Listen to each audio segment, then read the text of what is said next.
A mid-season swoon cost Vandega the chance for their first ever district title. The Vipers righted the ship in time to keep their playoff hopes alive, heading into this, their final game of the regular season. It's the Vandega Vipers against the state-ranked Round Rock Dragons right now on Vype Live. Good evening, everybody. Welcome to Dragon Diamond on the campus of Round Rock High School in Round Rock, Texas. This is Merle Bertrand, happy to be back out at the ballpark, joined again by our QA tonight, Josh Cargile, back at the Vype Live studios. We've been saying it all season long. It's the last week of the season. Still 6 teams eligible for the postseason dance. The Vipers overcame a horrible start Saturday afternoon in Huddle for a 10-8 comeback win over the scrappy Hippos. So VandeGrift, under head coach Alan McGee, comes in tonight's game with an overall mark of 18-12 and a district mark of 7-6. The Round Rock Dragons have had a busy few days. Because of a rainout on Friday night, they actually played a split district doubleheader on Saturday, making up a game versus Stony Point that had been postponed by COVID, followed by a second game against Vista Ridge to make out for the rainout on Friday night. They then came back last night to turn back Stony Point 9-1. I don't ever remember seeing a split doubleheader in district play, but that's been pretty much life for everybody, for every sport this year in this year of COVID. Looks like they might be getting underway here just a couple of minutes early tonight on senior night at Round Rock. I want to make sure that we hear from Vandega Vipers head coach Alan McGee. So I'll get to that here before we get into the rest of the pregame show. I want to make sure that we hear from Coach McGee talking about the game Saturday afternoon and setting the table for tonight's showdown against the Round Rock Dragons. Well, she's been joined for the final time in the regular season. I want to emphasize that by the head coach of the Vandega Vipers, Coach Alan McGee. And, boy, I tell you what, Coach, that first inning at Hutto, if that was the Olympics, you'd like to throw out that entire inning. What did you say to the guys when they came off the field after that first inning? I told them not to panic, that we were going to start putting good ABs after good ABs and just start chipping away and then putting up zeros on defense and win it in the 7th. And, you know, but give the boys credit. They never quit fighting, man. They believed it and, you know, just kept at it with each other. And that's the only way we'll pull that one off is them to come together and really fight together. Yeah, that was going to be my next point, my next question. The three things that stood out to me, I think I said them on the broadcast. Daniel Farrell coming in, shutting him down. Braden Buchanan shaking off what happened on the mound, throwing out guys behind the plate and getting clutch hits. And then, of course, Holcomb coming in, getting his first save of the season. Yeah, we had a lot of guys contribute in that game. You know, some guys also came off the bench and, you know, got either big hits for us or drew walks to continue innings.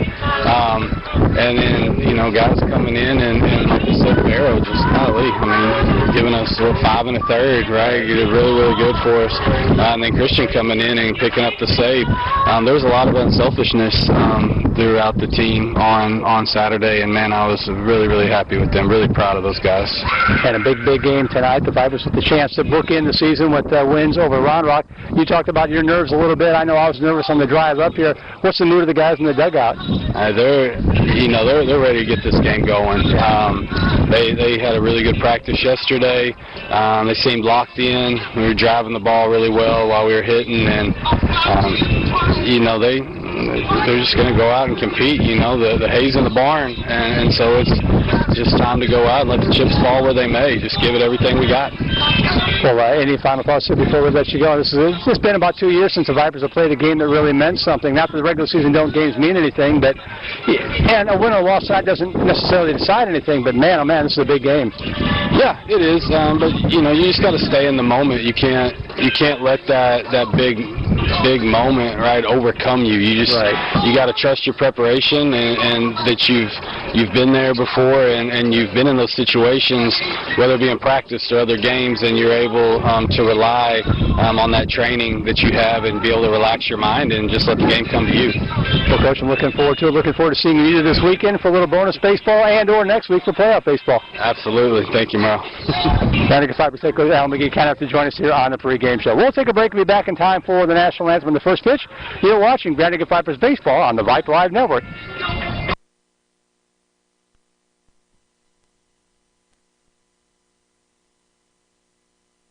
Wish someone was covering your favorite high school sports teams?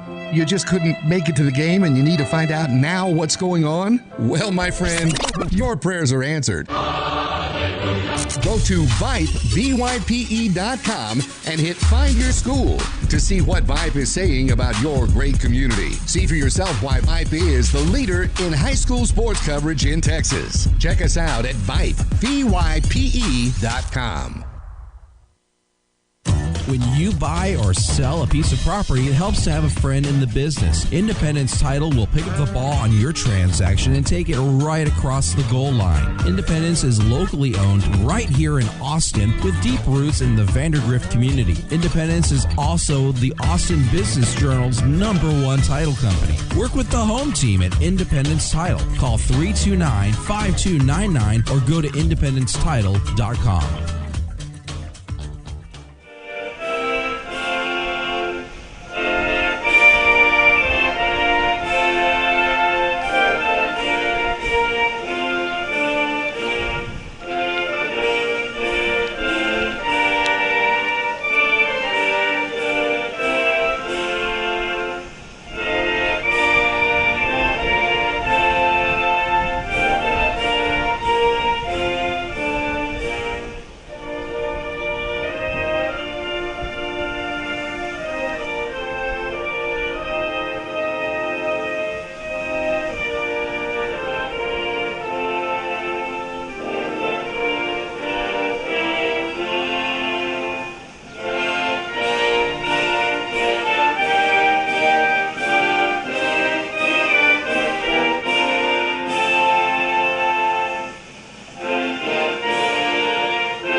Play ball.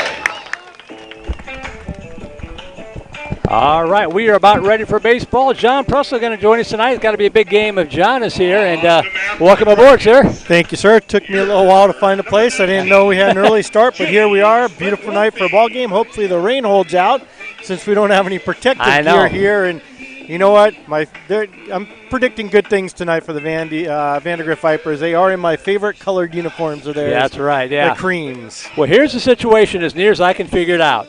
At 24-7-1, more importantly at 10-3 in the district, Round Rock has a one-game lead over Cedar Ridge. So if they win tonight, they're the undisputed district champions. A Viper win combined with a Cedar Ridge win at Hutto would force a tie at the top, where Round Rock and Cedar Ridge split their regular season. Westwood sits in third at 8-5, can clinch a playoff spot with a win over last place McNeil. If the Warriors win and Cedar Ridge loses to Hutto, Westwood and Cedar Ridge will be tied for the #2 seed, and they split their season series. The Vipers are tied with Vista Ridge, one game behind Westwood, and if the playoffs started tonight, they'd be in as the #4 seed by virtue of sweeping the Rangers earlier this year. A Viper win tonight combined with the Vista Ridge loss at Stony Point would eliminate Vista Ridge, but it would not necessarily guarantee Vandergrift a playoff spot. That's because Stony Point is playing 5 games in a 6-day span thanks to COVID. They could conceivably tie the Vipers at 8-6, and they would own the tiebreaker because they swept us last month. It'd be tough, but it's not impossible. We could always end up in a 3 or even a 4-way tie with Vista Ridge, Westwood, and or Stony Point, which would mean a play in mini tournament. And John, if you understood all that, you really need to get out of your basement. I actually kind of do, but it all comes down to this. The Vipers have to win tonight. Yeah. Okay, yeah. And they could somewhat control. Stony Point has a serious advantage that they have McNeil 2 more times this week. But anytime you get 5 games, 6 games in a week, you're looking deep into your rotation and possibly to the lower levels. So here we go. First pitch of the night. James McGlumphy on the hill for Round Rock. Stepping in is Nick Jackson for the Vipers. And swinging on the first pitch, low tapper left side. McGlumphy's got it.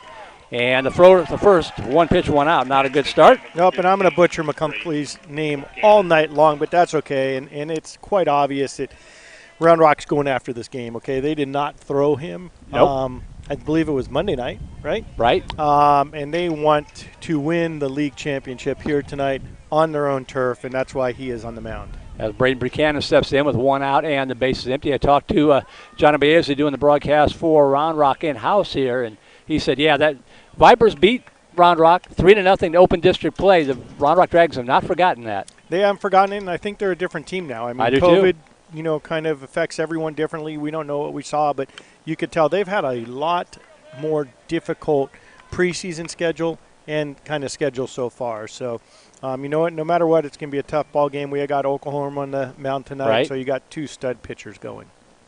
Braden Buchanan at the plate, batting .338 in the season. No home runs, 16 RBI, 6 doubles now, and 3 triples.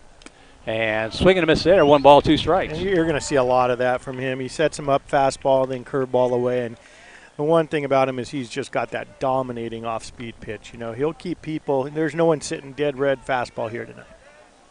1-2 pitch to Buchanan. Just missed outside, 2-2. You could hear the Round Rock fans are not too pleased with that call. Actually, a smaller crowd than what I thought would happen for. I mean, this game means everything here for the Vipers. 2 balls, 2 strikes.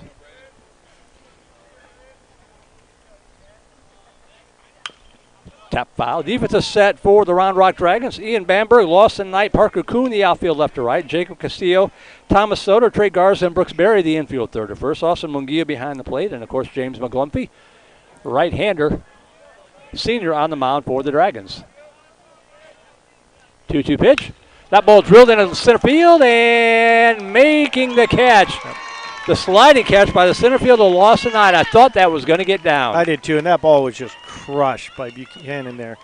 Round Rock's going to play defense. Yeah. Okay, they have every single year. I haven't been up at this field in probably 5-6 years since my son last played here, and you know what? They work hard. It's a great program, lots of tradition. They're all fundamentally sound. We'll probably do a little scoreboard watching for us here Just tonight, a little right, bit, Merle? yeah. As Christian Okerholm steps in and drills a one-hopper over to the hot corner. Castillo's got it. And a 5-3 put out, and the Vipers are done in order here in the first inning. No runs, no hits, nobody left on base. The good news is we barreled a few balls up that inning. The bad news is I think he only threw 6 pitches. Stephanie Moore. We'll give you the batting order here for the Round Rock Dragons as we go to the bottom of the first. Didn't even get a chance to do that for the Vipers. We'll do that next inning. But Lawson Knight leading it off for Round Rock. Thomas Soto, the shortstop, batting second. Jacob Castillo at third base, batting third. Brooks Berry, the cleanup hitter, over at first base. Austin Munguia behind the plate. Mason Schronk, the DH tonight, batting 6-4, the pitcher McGlumpy. Parker Kuhn in right field, batting seventh. Trey Garza at second base, batting eighth. And Ian Bamberg in left field, batting ninth for the Round Rock Dragons. The Vipers look like they have a little bit different lineup. I think they went with the last game with Jackson at third base tonight. Who do we have in left field for the Vipers? We've got David Forrell out left Good to tonight. see little David, not so little, but younger Forrell. Right. David Forrell. Always used to call him little David Forrell. Bigger than me now. Getting a start out in left field, so that's great. We'll give you the whole defensive set here. David Forrell, Tyler Hubbard, Will Gilbert, the outfield left to right. Nick Jackson, Ryan Back, Clayton Moore, Landon Thompson, the infield third to first. Braden Buchanan behind the plate. And Christian Okerholm on the hill coming in here making his 11th appearance with a record of 5-3, a somewhat misleading 5-3. He's been victimized by a lack of offense a lot of times. 48 2/3 innings. Poor defense. Yes. 48 2/3 innings pitched. Got his first save of the season out in Hutto on Saturday. Giving up 18 hits, 9 runs, 4 of those earned. A walk 13, struck out 87, 11 hit batters, an ERA of 0.58. That's going to win a lot of ball games. It is, and the key for Christian today is just keep the pitch count down, pound the zone early. Okay, you don't have to strike out every batter here. Round Rock's got some great hitters. Pitch the contact, keep the pitch count down, and get us to that 6th, 7th inning. Right.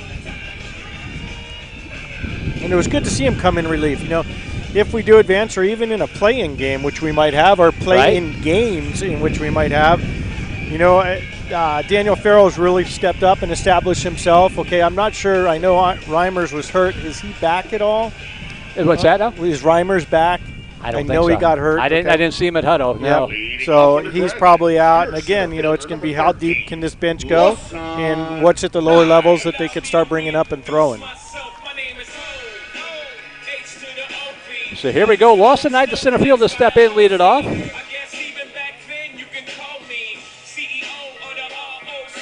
Good baseball player here. He's quick, obviously, in the leadoff spot. Good gap-to-gap hitter. Definitely a next-level player.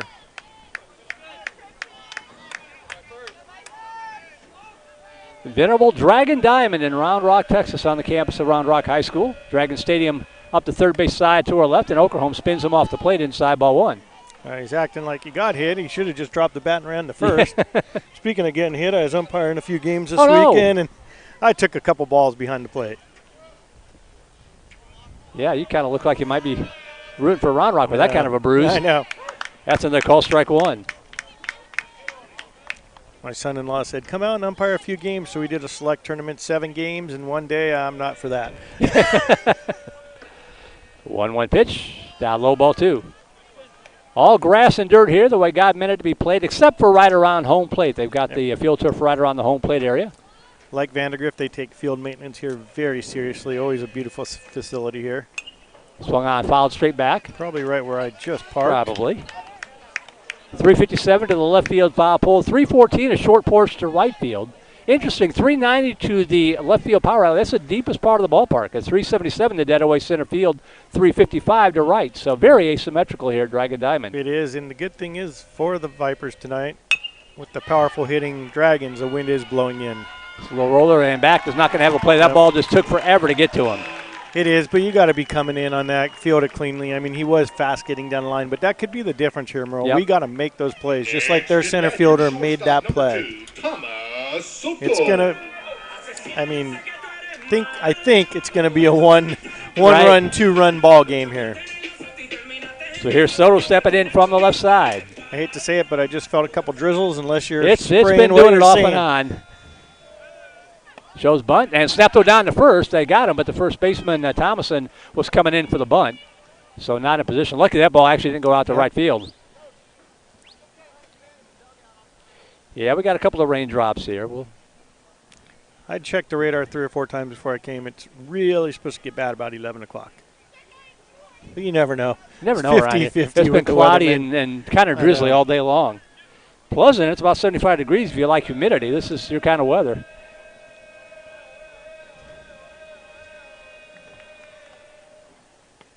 Bunts through that one, and umpire says no, 2-0.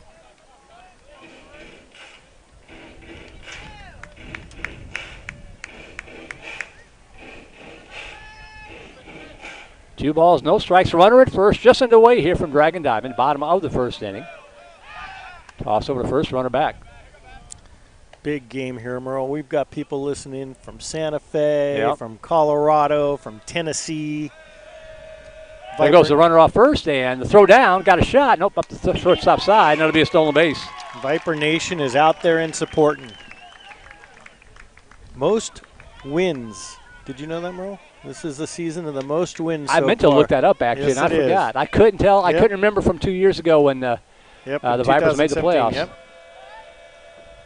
2-1 pitch. Shows bunt again. Pushes it up to third base side. It's going to be a tough play. Oklahoma with the bare hand pickup. And ball up the first base side. That's going to get out into right field, and the runner's going to score. These are just the little things that are just going to kill us. Okay, that's, if you don't have a play, it didn't look like he had a play. Just eat the ball. You got first and third. McGee's going to come out and argue here saying that he was not running down the baseline. Personally, I did not see the umpire looking at it. I think that's what he just said. Yeah. Okay, because there is a running lane. That's that 3-foot gap right there. And again, I talked about this before. Softball does it. I don't know why baseball does it. They have an inner bag and an outer bag. So now we're down 1, nobody out, and a runner on second. And they haven't hit the ball out of the infield. That's right, yeah. So 1-0 Dragons. Round Rock break it out on top early here as Jacob Castillo will step in. And first pitch in there, call strike 1. Christian just needs to settle down. Yep. Just go right after him like he did right there.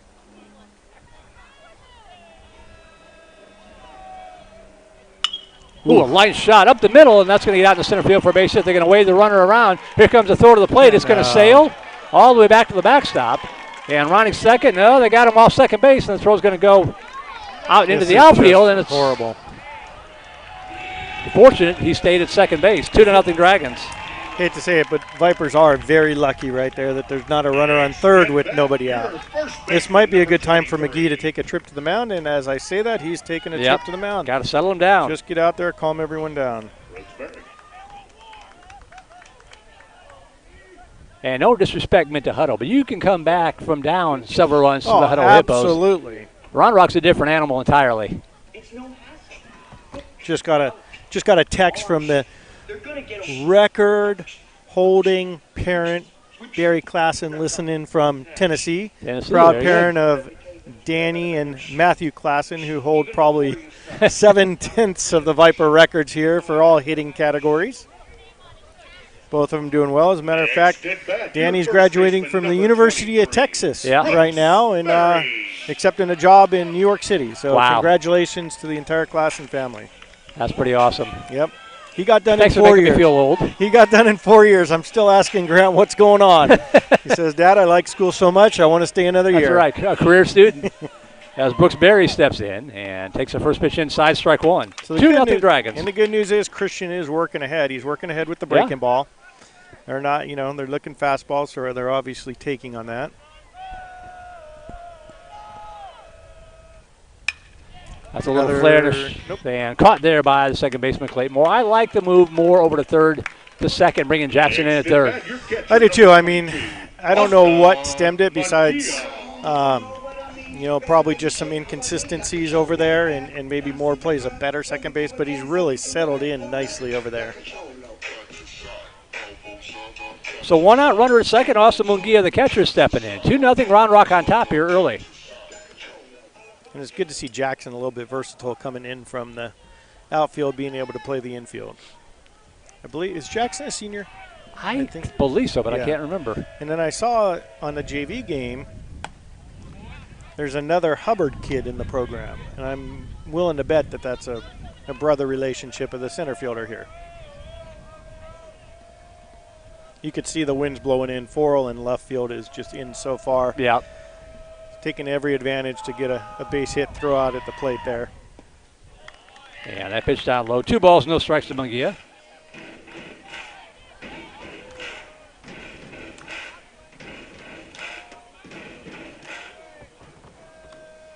These are good situations for, in a selfish perspective, Swing and a miss. Good situations for him to have to work through. He's committed. He's going to Georgia Tech next year. Whether he plays or not as a freshman is yet to be determined, but he's going to be put into these pressure situations all the time. The SEC is not a fun, friendly environment, no matter if you're playing on Tuesdays or Thursdays, Fridays, Saturdays, or Sundays.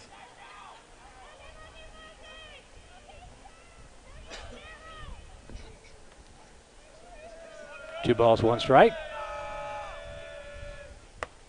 Pitch just a little high, ball 3. When you think about the different pedigrees in these two programs, Round Rock is used to getting to the playoffs every year, want to make a run at state every year. The Vipers is trying to get to the postseason for the 3rd time in school history. Yeah, which I think needs to change. Yes. Okay, we just have way too much talent coming through the neighborhood.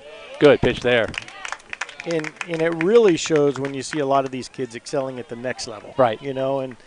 And I'm not, there's no blame to be placed. You don't know what it is. Some kids develop at later ages, and, some people are committed to 3 sports in high school or 2 sports, and then 1 in college. But beautiful pitch by Oklahoma in there, called strike 3, 2 away. These kids are all in the select leagues in their younger years, and you see Westlake winning, you see Lake Travis winning, you see Round Rock winning, Westwood starting to win. The time is now for Vandegrift. No more we're the new school. Right, exactly, yeah. And it's been a good year. 18-12 is not absolutely. It's just frustrating to know those 2 games at Stony Point. It is, but I think, and I'll say it, and I've talked to Coach McGee about it, you got to step up and play some bigger, stronger teams in preseason. Yeah. Okay? Playing some of these teams, whether it's 2A, 3A, private schools.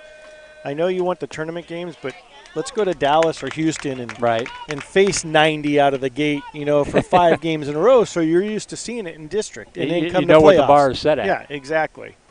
1 ball, 1 strike to Mason Schronk, the DH. 2 outs, runner at second. 2 runs in here for the Dragons. Swing and a miss, strike 2. One thing I will say about Christian right now is he's down 2-0, but he's doing a lot better about kind of keeping his chin up out there, so to say. I think thinking from his perspective. 1-2 pitch. Swing and a miss, strike 3. He's thinking, man, we're down 2-0 after 1. We don't score a lot of runs. Right. It's going to be a long night. But, hey, he's hitting tonight, and Buchanan's hitting, so it's our turn to come to bat right now. So at the end of 1, 2-0 Round Rock is up. get the scoreboard updated. We'll give you the complete Viper batting order. We didn't get a chance to do that. We saw Nick Jackson at third base, Braden Buchanan catching, and Christian Okerholm, the pitcher DH, in the first inning. It'll be Clayton Moore, the number 4 hitter, at second base, leading it off here in the second, followed by Landon Thompson at first base batting 5th. Will Gilbert out in right field batting 6th. David Forrell out on left batting 7th. Ryan back to shortstop batting 8th. And Tyler Hubbard, the center fielder, batting 9th for the Vandega Vipers. Vipers have, they've gone with this lineup the past 2 or 3 games, so it's obviously working. I wasn't there for the what I will call debacle that turned into a victory. I mean, we got down, 7? 7-1. And had to scrap back against Hedo, who's won 3 games all season. I guess it just wasn't working for Buchanan on the mound, he's only a sophomore. Give him some credit. I think he's got tremendous upside on the bump, but that might have been the end of his pitching experience for the season, so to say. I mean, because now every game's a must-win. Yeah. He hasn't had it the last couple times out. And you know what? This is probably the longest he's played into a season with the most amount of games. Plus, he's catching every time he's not pitching. There's a lot of wear and tear. I believe he also came out of football, too. So there's a lot of wear and tear there. And, he will definitely get bigger and stronger as the years come. And I think he'll eventually leave this program with some huge stats as far as a pitcher on the mound. So here's Clayton Moore stepping in, a .296 hitter, no home runs, 10 RBI with a double on the season to lead off the Viper second. Give a shout out to my mom tuned in from Illinois. I love it. She finally gets to listen to you. Yep.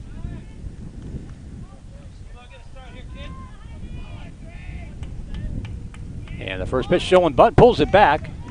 Pitch up high, ball 1. We've got Vista Ridge and who are they playing tonight? Vista Ridge and Stony Point. Stony Point. And we've got Medina Westwood on Vype Live tonight. So we'll get scoring updates to those 2 games tonight. 1-0 pitch. Hit hard to center field. Pretty well tagged, but the wind going to knock it down, and Lawson Knight hauls it in for out number 1. Clayton's just, the youngest of all the Moore kids. He's just a gamer. I mean, just that gym rat, field rat type of kid. And he gives you quality at bats, and, he's doing a great job at second base. It's good to see. Landon Thompson stepping in, .294 hitter, 3 home runs. That third one, Coach Miles was giving me grief on the email. I didn't see it until afterwards. I never saw the ball left the bat. I didn't know it was a home run until they started celebrating. But big one for Thompson, 3 homers, 13 RBI, and 3 doubles. I was like a bad outfielder. I lost it in the sun. Yeah, that is funny. No, he's had a great year, and he actually should have 4. He had 1 called back because he missed first base. So that was unfortunate for the Vipers. What's funny about that, I'll talk about that here after this pitch. And bunts that one there out in front of the plate. Going to be a tough play for McGlumph to the side on throw. Sails out in the right field. Yeah, foul ball. I thought I saw it too. Going to call foul ball. But no matter what, whether it was foul or not, what I did not see happening there was the right fielder breaking to back that up for a round rock. I thought it was a foul ball and he was out. They're going to call them out. That's the right call. I saw that too. He ran into the ball getting out of the box. So it's going to be batter's interference and 2 outs. That's a tough break for the Vipers. Yep. You kind of saw from here the trajectory of the ball. Right. Went straight up. He stepped out of the box, and then it went into the field. I started to say about that home run Saturday at Hutto. When he knew it was out of the ballpark, he rounded first, went back, and hopped on the bag with 2 feet. You don't think he remembers what happened at Stony Point?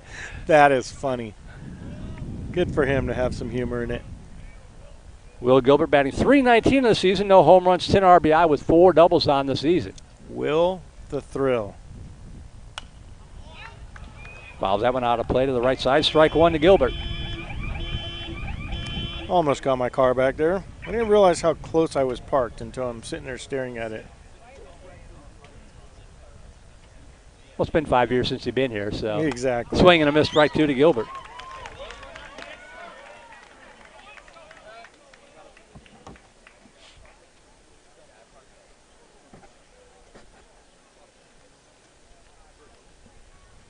Oh-2 pitch.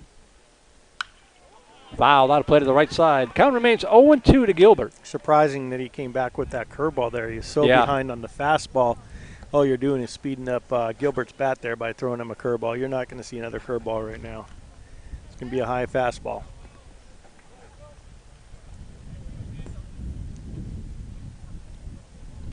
No balls, 2 strikes. This place is quiet tonight for a nice crowd. Just missed outside, ball one. Nice take there for Gilbert. How about the nice prediction on the pitch, huh? Yeah, there you go. Gilbert's had a solid year in right field. He's a senior. I don't know where he's going next year, but been a great great asset to the roster as he strikes out swinging there on a fastball away. Second 1, 2, 3 inning. The Vipers are done here in the second. We'll go to the bottom of the two. Still 2-0 Round Rock. And they're cruising. I mean, you could kind of see it in, tell me his name again, McMurphy or McGlumphy. McGlumphy. You could see it. He's pitching with confidence right now. He's got a 2-0 lead. The only thing going through his mind right now is he's working on a no-hitter. Right. If that falls apart, then he's going to go for the shutout. He's in cruise control right now. Here you go. I still can't pronounce it, even though you give me a roster. I'll just call him McFlurry because there you go. My mind's on one thing right now. Tonight, by the way, marking our 537th Vipers cast overall on KMAX Sports and Vype Live, dating back to 2009. Our 145th Vipers baseball broadcast here on the network. Big thanks to Vandega Booster Club President Jennifer Farrow, Vice President Steve Miller, and all the sponsors. Our home run sponsor, Shannon Kramer with Bartlett Realty, along with Silverton Custom Homes. Our double play sponsor, Ranch Road Vision. Our single sponsors, Independence Title, D.H. Allen Construction, Sawstar Bank, and Steiner Ranch Wagabag. And our banner sponsor, Trent Reynolds Baseball Development, along with our Vype Network sponsor, Academy Sports and Outdoors. For all the ways you love to play, Academy Sports and Outdoors makes it easier than ever to gear up and have fun out there. And I just had a listener text me from Tennessee saying 17 pitches for him through 2 innings. Right fielder, number 21, Parker Coon. 7, 8, 9 hitters to up for the Dragons. Parker Coon, the right fielder, to lead it off.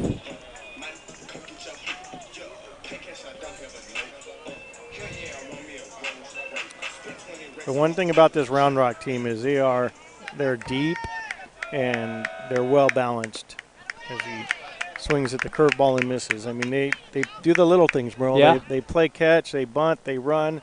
They got a couple guys in their lineup with some serious pop. Swing and a miss, strike two to Coon. 23 pitches unofficially for Christian Okerholm. What's worrisome about that is Daniel Farrow, 5 1/3 innings. He threw a lot of pitches on Tuesday night. He did. I don't even know with 5. When's a week reset? Did you get that? I believe it's Saturday. I think it's Saturday. Swing and a miss, strike three. Third straight strikeout for Okerholm. So technically Daniel could come back and pitch tonight if needed. If anyone listening and knows what is going on with Reimers, please email Merle at voiceofthevipers@gmail.com. Eric is a key reliever, sometimes starter of the Vipers this year. Only a junior and looked good in all his outings, and unfortunately took a line drive off the kneecap. Just a rocket shot. Last time we were at Venom Field. 1 ball, no strikes here to Garza. Fouled out of play to the right, 1-1. This is not good news. Vista Ridge up 2-0 over Stony Point, bottom of the first inning. That's at Stony Point. So if Vista Ridge wins and Vipers lose, Vipers we're done. Out. Yep. That's really the only sure thing. Yeah. Swung on, tap but back. Again, we got to take care of business here. Yeah. For anything. I still like Stony Point's chances. I think they're a solid ball club. They beat Round Rock. They beat Round Rock here Saturday afternoon, yeah. They had a chance to win last night. I was following it on Game Changer. 1 ball, 2 strikes here. Swing and a miss, strike three. Back-to-back strikeouts for Oklahoma. 2 out for Ian Bamberg. Yeah, Round Rock led it 4-1 in about the 3rd or 4th inning. Stony Point had the bases loaded, didn't score, and then Round Rock broke it out in the top. Really? How often does that happen in baseball? Yeah. You get a big boost from your defense. And a pitch up high, ball 1 to Bamberg.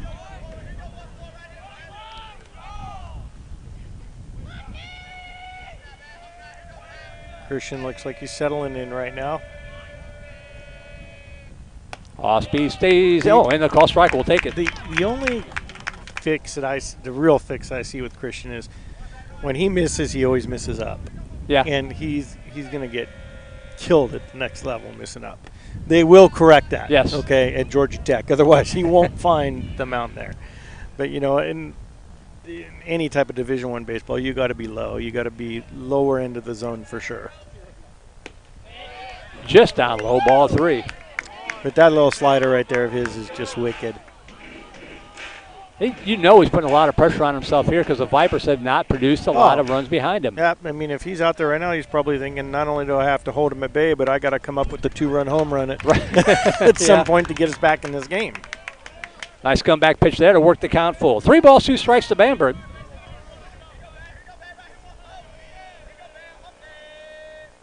Swing and a miss, strike 3. He strikes out the side, 5th straight strikeout for Oklahoma. I don't like what I'm doing. I don't like what I'm seeing right now. Oklahoma's walking off the field, talking smack to their dugout, which is never a good thing when you're down 2-0. Right, yeah. So we have played through 2. We will go to the top half of the 3rd inning, 2-0 Round Rock. We'll take a break and be back to bring it to you. You're watching Vandega Vipers Baseball on Vype Live. Vype Live, formerly KMAX Sports, one of the largest broadcast networks in Texas and the nation. Check us out at Vype, VYPE.com. Vype is the leader in high school sports broadcasts. We've been doing it for 15 years. 13, not yet, another reverse, breaking tackles, dives to the end zone, touchdown Rangers. 16 seconds, really close in the corner. But pitch to Wilson, she fires the 3. Oh my God, it went in! Cavaliers pull ahead by 1. Log on to Vype, VYPE.com.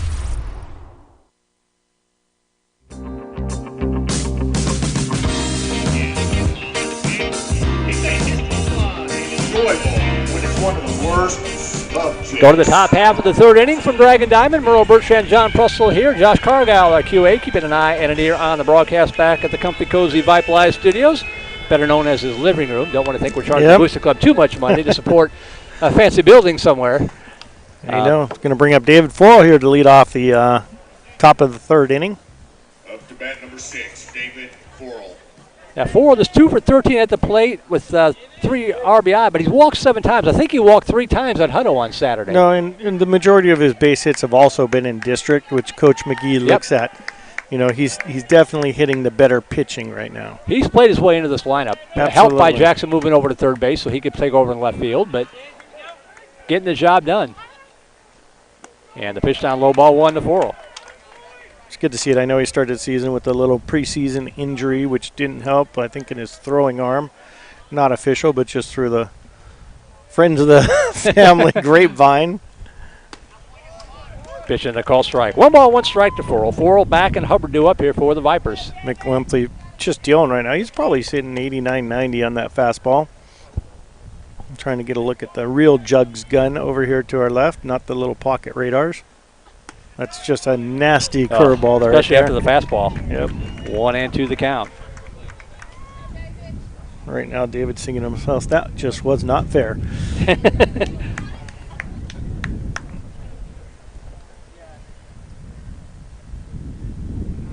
Clumpy definitely taking his time out there. Throw the rhythm off the 4 a little bit. Up high, ball 2. I think that's a missed pitch on purpose, and then he'll come back either fastball away right now or curveball away. Just change the eyesight a little bit of the batter. 2 balls, 2 strikes. And there we have it, Laid off curveball away. Ooh, I thought he went on that, but.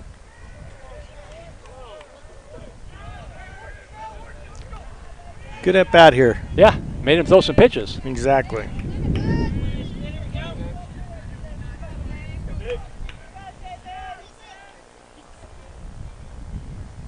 3-2 pitch on the way. Laid off of that one, and the Vipers have the first base run of the ball game. For always a threat to steal a base. See if McGee puts something in action here, either a little hit and run. Ryan back batting .234 on the season. That batting average is coming up. It was down at about the 180 mark, and he's really kind of, you mentioned earlier on this year, battling through an injury. I think he's starting to get back to his old self here a little bit. You got to put something in just to get one run right here, okay? Yeah. It's got to be a bunt, a little hit and run, maybe a straight steal.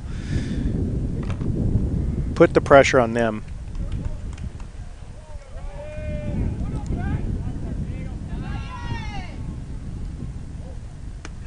Speed paints the outside corner, strike 1. It starts to get a little raindrop or 2 here again. There's some We don't mind the clouds. drops. Yeah, drops are okay. It looks like it's just a cloud or 2 overhead. Hopefully it'll get out of here in a hurry. Shows bunt and bunts it in the air. It gets down and it gets past McGlumphy to throw to first in time. Nice recovery by McGlumphy. That was an exciting sacrifice. Hey, you know what? Very athletic play there by him. Yeah. A great bunt by back. A little bit hard, but it got it by him. Okay, and McGlumphy came off the mound a little bit awkward, but great athletic play there. That'll bring up Tyler Hubbard with a one-out runner at second base. Hubbard comes in batting .289 of the season, no homers and 7 RBI. Couple of doubles and a triple. We could use one of those right now. Absolutely, and he's done a great job settling in at center field this year. See the umbrellas come out a little bit here. Not what Merle wants to see. No, not at all. With all the equipment. Is that a waterproof thing you have there? Heck no. Line shot, and that's going to be a double play. Okay, so line shot right into the glove of the second baseman, Trey Garza. He steps on second to double up Forel, and the inning is over. And that's, again, I'll say it a million times tonight, we've got to do the little things if you want to beat a great team like Round Rock. I'm going to check the old weather app here for you, Merle. All righty, no runs, no hits, nobody left on base. We'll go to the bottom of the third inning, still 2-0 Dragons.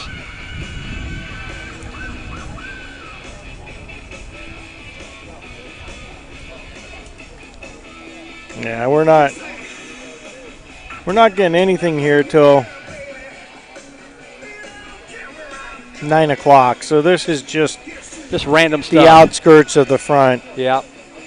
And then look at what comes through here at 9, 10 o'clock. We better not play 12 innings today. Yeah, I know. Which brings up a great question. What is an official game for high school? 5? I think it's 5. That's what I've always had in the back of my head anyway.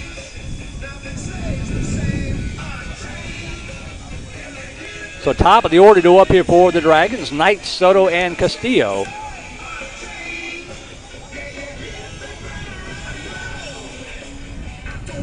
I'm looking all over for my glasses and realize they're on my shirt.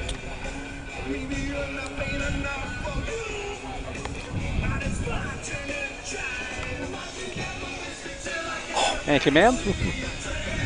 One of the Viper fans providing what an umbrella. What a nice fan. Mine is gone. I have no idea where it went to. I thought it was in the car, and I got here, and it's not there. I could hold that. Give me one responsibility, since I don't know how often your mom listens, but you'd be proud of your son, who not only does the camera, the mics, the updates for this game and about 6 other games, a scorebook, pitch counts, and you name it. That wind did not settle down and make holding that umbrella a lot easier. So here's Knight to lead it off here in the bottom of the third. Started off the first inning with an infield single.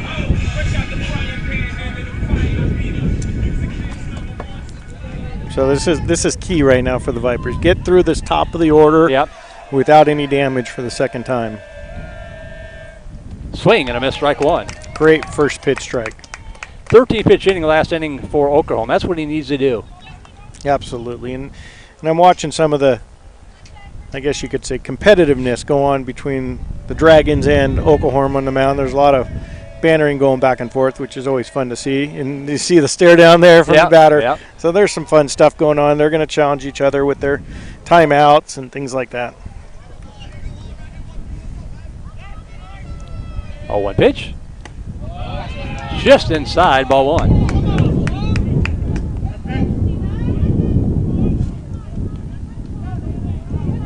What's Knight's first name? Is it Lawson? Lawson Knight. Yeah. Great name. 1-1 pitch.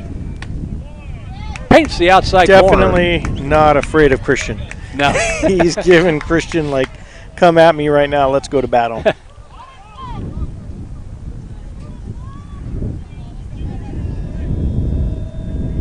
One ball, 2 strikes. Slow roll to the left side. Back has it. And good throw. 6-3 put out, one away. Good play by Ryan back there. Next at bat number 2, Thomas Soto. One out, base is empty for Thomas Soto, who reached on a fielder's choice. There's still some chirping going on between Knight and Oklahoma as he crosses the mound. I don't know where that comes from, but they obviously have some history apparently so. Of playing each other. I love to see it.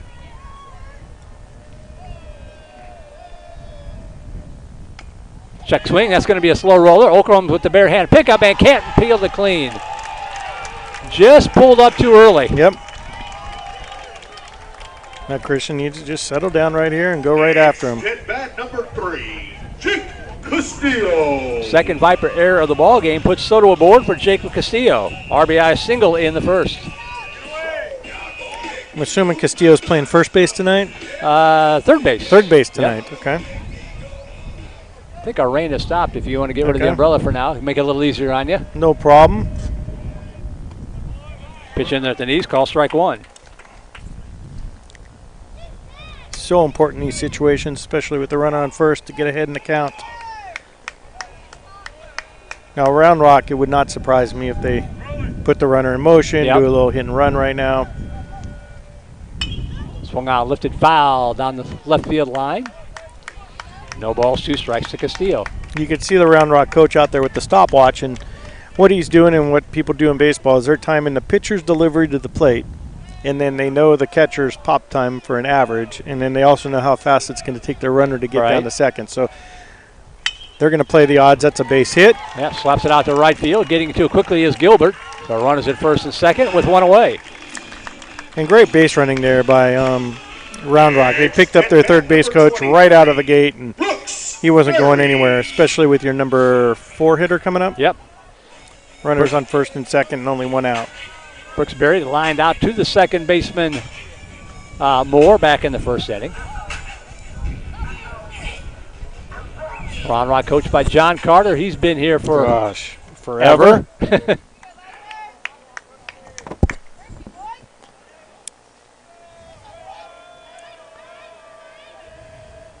Swing and a miss, strike 1. Yeah, like I said, just tradition here. Yeah. You know.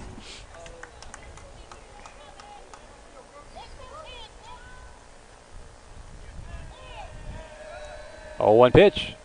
Swing and a miss, strike 2. Oklahoma just keeping everything away right now. I think we found a weak spot in this kid's swing right here.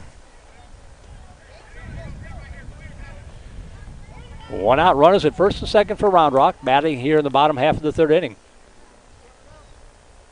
This would be a big out right here for Christian. There go the runners. In the call, strike 3, slow down to second base, not in time. Runners at second and third, but now 2 away. But that's what I'm talking about. Just they're putting the pressure on us right now.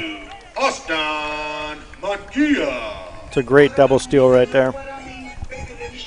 Now a base hit most likely scores 2. Right. Also a pass ball. It also takes away that curveball in the dirt for Christian.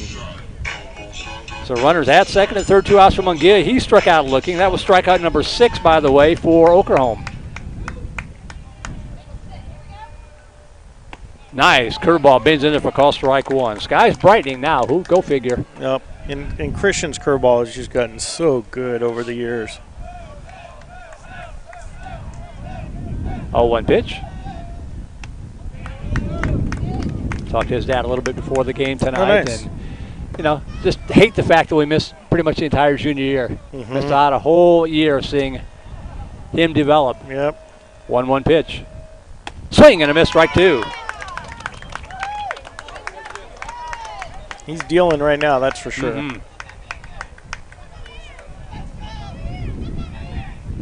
The unfortunate thing is we're playing from behind again. Yeah. 1-2 pitch. Swing and a miss, strike 3. Oklahoma with another strikeout to get out of the jam. So no runs, 1 hit, 1 error, 2 runners left on base. We played through 3. We'll go to the 4th. We'll keep it here. Still 2-0. Vipers are hanging in there right now. They are. I'm just love watching the game between Oklahoma and the Round Rock bench. It's funny watching the John go back and forth. The problem is we still got McGlumpty on the mound. Right. Okay, and his pitch count's low, and he does not look like he's giving in anytime soon right now. We just, we need to put the pressure on like they're doing. Put a couple guys in motion. Yep. We've got a couple guys off the bench. If a guy gets a base hit, pinch run, steal a bag, and let's at least just get 1 right now. Goes to Almost every pitcher at the high school level has to suffer through one inning. We got to get one on them here. These are the guys that can do it. Jackson, Buchanan, Oklahoma to lead it off, top of the order for the Vipers fourth. They've got to do it because they're probably, if lucky, going to get one more at bat.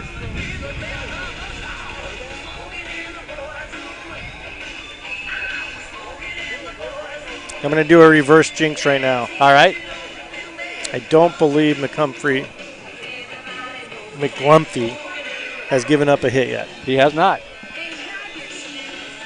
Well, Vipers have hit the ball at him hard. Yeah.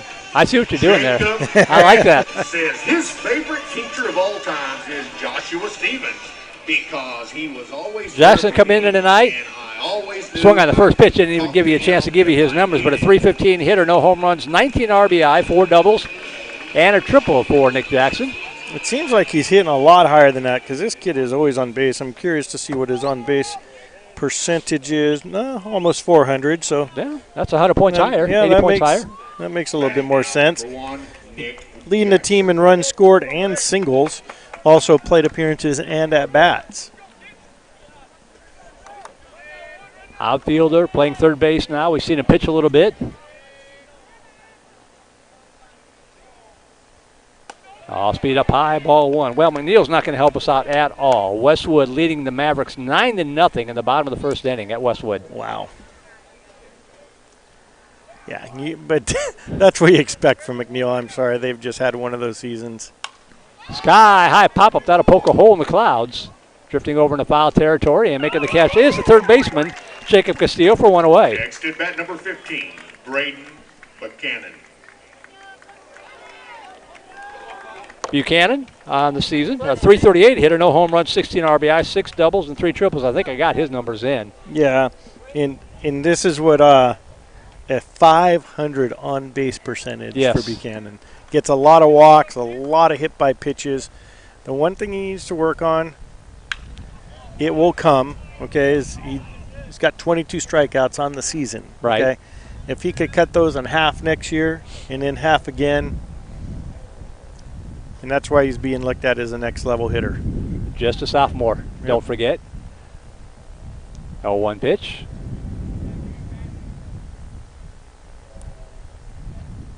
Up high, ball one. What I like about what happened Saturday, I talked about it a little bit in the pregame, talked about it with Coach McGee.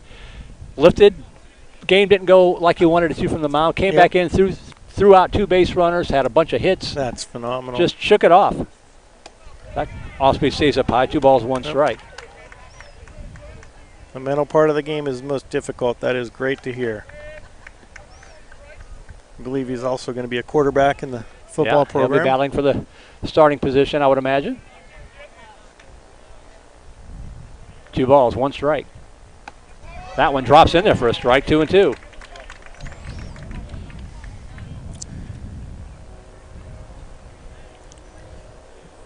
If you're not a fan of baseball in high school, come watch this game, right? Yeah. With these 2 pitchers on the mound. Something special.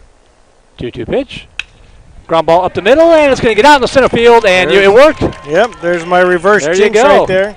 No hitters over. The Vipers have a runner aboard for Christian Oklahoma. 29, Christian Buchanan picks up his 17th single of the season. They're going to have a pinch runner for him.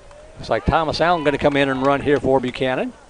Thomas Allen, there's a secret weapon on the bench. Yeah. 750, but not a lot of at-bats. I just don't get it. I mean, I go by the strategy of play that hand until it's worn out or not welcome, right? Oklahoma grounded out to third. His last at bat hit it pretty hard.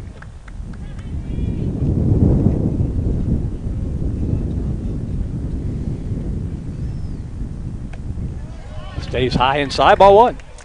Christian definitely can't be thinking long ball here unless he's going opposite field, 314, a little bit of a short porch in right field because that wind's kind of howling in from left field, and it's, 357 down the line? Down the line, yep. Swing and a miss, strike 1. Oklahoma, a .435 hitter on the season. Team leading 1 home run, team leading 21 RBI, team leading 7 doubles.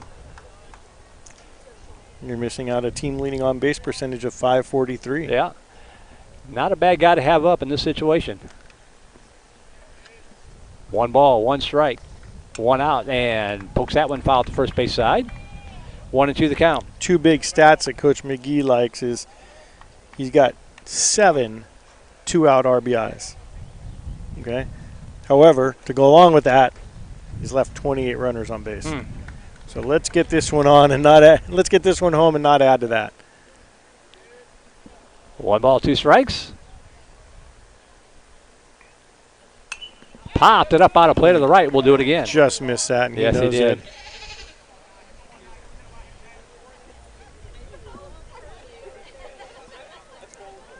Got a few members of the local press out here, it looks like, today. Yeah. Big game. Round Rock wins a clinch. And not necessarily. Oh, yeah, that's right. That's right. They clinch at least a tie. 1-2 pitch. Toss over to first. But if Stony Point loses, not Stony Point, Cedar Ridge loses. Yeah, Cedar Ridge is playing Hutto, at Hutto, I believe. They won't lose. Probably not.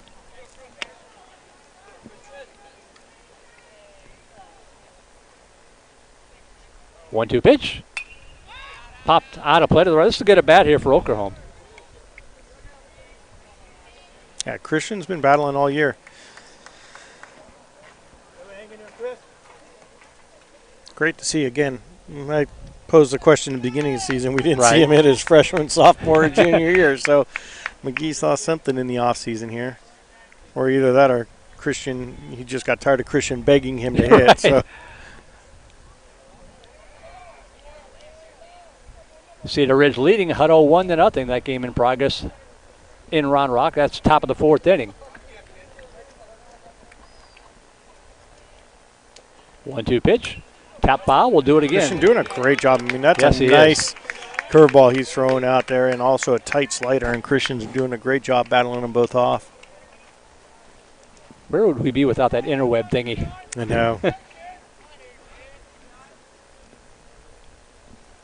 1 ball, 2 strikes. Not a recording.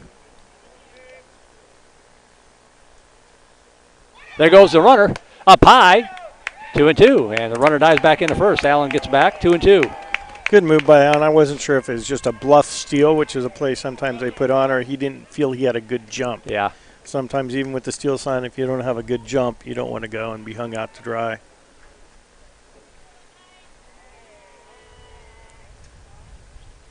Two-two pitch. Swing and a miss, strike 3. And McGlumpy wins the battle 2 away. Key for Christian now is not take that at bat to the mound with him. Number 13, right. Clayton Moore. Let's go, Clayton. Barrel another one up right now. 0 for 1 of the game. Flew out. Sinking a line drive to center field. Do or die play made by their center fielder Lawson Knight. If he doesn't make the play, it's an inside the park home run. Probably. At the knees, call strike 1.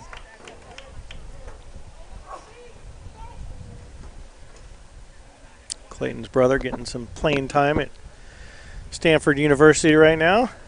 Justin Moore, right-handed pitcher, used out of the bullpen there for the Cardinals.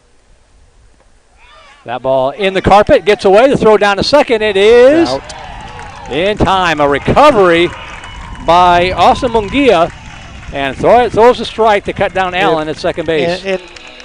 And Allen's problem there is in Thomas, and it's just from a lack of experience of being there. He hesitated. Right. A ball in the dirt, you got to go, and that's okay. And I love the aggressiveness there. Okay, in 2017 we did it all the time, but he went, he hesitated, and he went again. And Round Rock's just too good to do that. Yeah. So no runs, 1 hit, nobody left on base. We are halfway through this one, still 2-0 Dragons.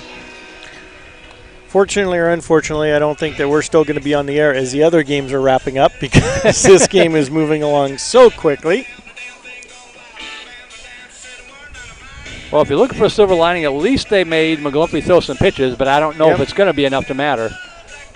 I'll tell you where he's at right now if you just give me a second. Vista Ridge is up 3-0 right now.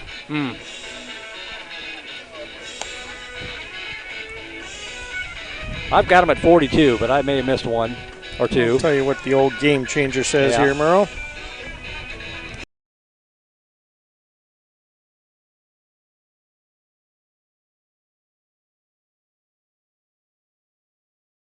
Yeah, again, we want to thank our network sponsor, Vype, or Academy Sports and Outdoors. Get free shipping on your favorite brands at academy.com or get free curbside or in-store pickup at your Academy store. Got 51 pitches for Christian. Oh, I'm way off today. And for Christian, yeah. For Christian. And we have 43 for McLumpy. I'm one off there. I'll take it. And again, for those of you listening at home that you probably don't understand exactly what Merle does besides a phenomenal job broadcasting. He's always working 2 different computers, updating the scores, updating the camera, doing the book, and doing play-by-play. There's nobody better in the business. You're about to be my mom's favorite broadcast partner. Yep.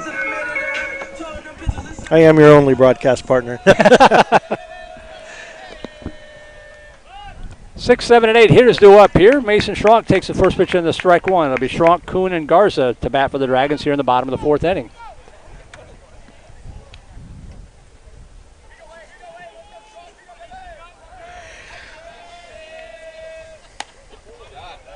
It's a nice pitch there.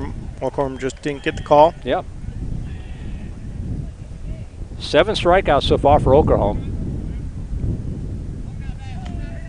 1-1 pitch. Hit in the air to right center field. It could be a little bit tricky going back as the wind's going to carry and it's going to get over the head. Riding first, heading for second is going to be Schronk, and he's going to pull up there. He's going to round second. Hesitates. Coming in to third to throw, and it is not in time. As I will say, we just played that out into a triple. Yes. That will go in the books as a triple. It might have been wind aided, but that's a play you got to make. Yeah, Gilbert kind of went straight across and at the last minute and the wind just blowing out to right. I think the ball just sailed on him. Hey, not taking anything away from it. Very difficult play, okay? Should have been out. Infield got to play in here, down 2-0 as Parker Kuhn will step in. Bottom of the 3rd, Vista Ridge 3, Stony Point 2. The Tigers coming back and making a ball game of it.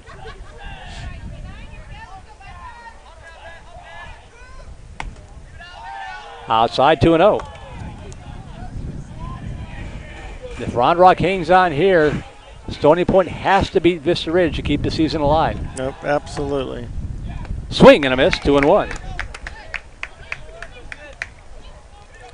And look for Coach McGee to, next time through the lineup here when we're up to bat, make some adjustments. He's really good at making the in-game adjustments, maybe bringing up a left-handed Josh Masonov.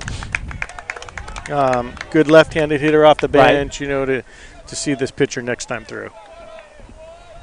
2 balls, 2 strikes here to Kuhn. Swing and a miss, strike 3. There's 1. I think you might see a little safety squeeze here. Yeah. I think the coach is talking. Nothing too obvious. Just put the ball down and see what happens. The runner is going to come from third on any throw to first. Well, Kuhn struck out for the second time. Garza struck out. Bamberg struck out. This is the bottom of the order. They've done nothing against Oklahoma, so try something different. Swung on, foul straight back overhead. Shows what we know. Swinging away first pitch.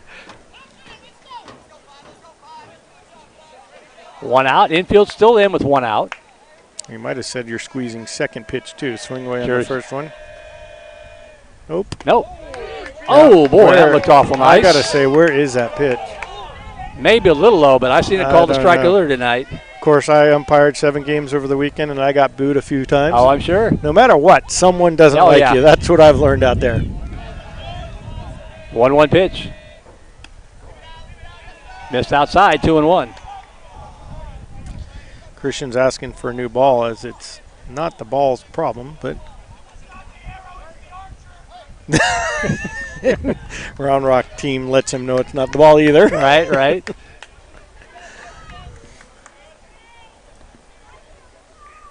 Two balls, 1 strike. Hit in the air to right center field. That's going to score the run. Pretty well tagged, and nice catch out there by Tyler Hubbard. That's all he could do. That ball was going to score the run anyway. 3-0 Dragons. Hey, that was a nice play out there by Tyler and a great at-bat there by the Dragons. As you can see, this is little things that they do, and everybody's getting up to give him a little pat on the back. 3 runs seems like a enormous mountain to climb right now for the Vipers. So base is empty with 2 outs now for Ian Bamberg. 3-0 Round Rock has extended their lead here over the Vipers. Pitch up high, ball 1. Umpire does have a little bit of a tight zone, but it is very consistent both ways. Swing and a missed strike 1. Yeah, this is probably one of the only umpires so far I've seen this year that I don't have a beef with yet. Yeah. Of course, the game's not over. That's right. It always drives me nuts if they call it one way, just like in basketball. You know, you and I have said it a million times. Bunted up in the air, and Jackson makes the play in foul territory. Nice adjustment there. Call it the same way the whole way through. You know, in basketball, you and I have seen it a few times where, you know, they call it so loose for the first 3 quarters and 6 minutes. Right. And in the last 2 minutes of the game, every ticky-tack foul counts. Same thing here. You don't mind a bigger zone or a smaller zone.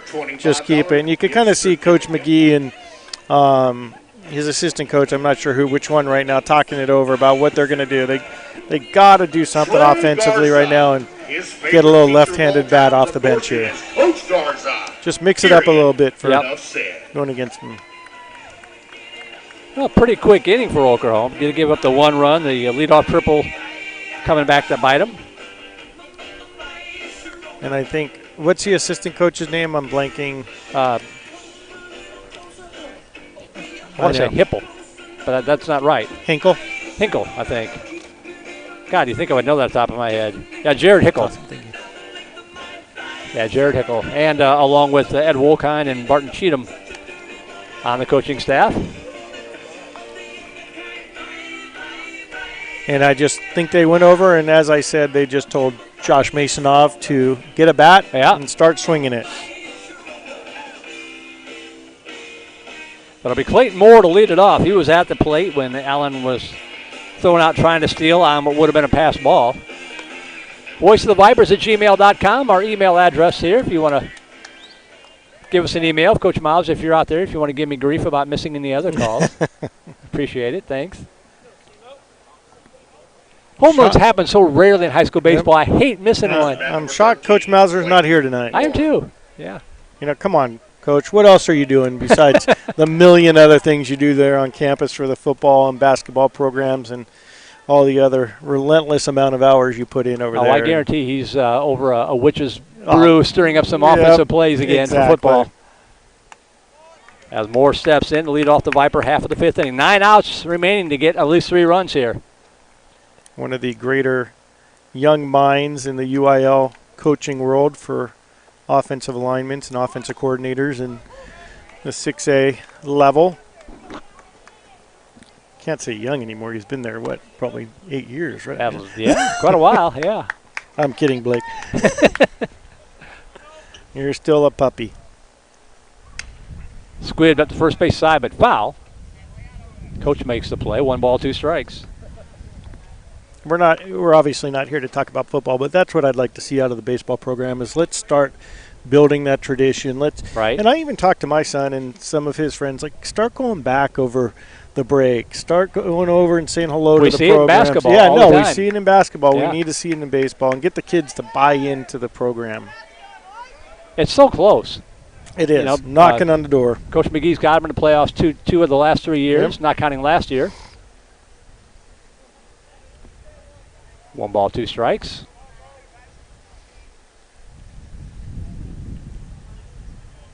Swing and a missed strike 3. Moore's out of strikes. I actually thought this, and I mean this season's not over. We could be in the playoffs tomorrow, but I thought this was a year that we could do some damage. I mean, I saw the team play in preseason. You're not seeing all the regulars in. You're not seeing the best competition, but you know, I thought that we had the pitching. I felt like we had the hitting, but you know, defense is everything. And we've made some untimely errors in district that have not helped the team at all. Landon Thompson stepping in, and it is Thomason. I was gently corrected in the pregame, and rightly so. I heard one of the PA announcers say Thompson. Thought that's what it was. It's Thomason, which is how it's spelled, and it makes sense. I thought I was being clever, which is always a big mistake. So glad to get it right for Landon Thompson. No balls, 1 strike.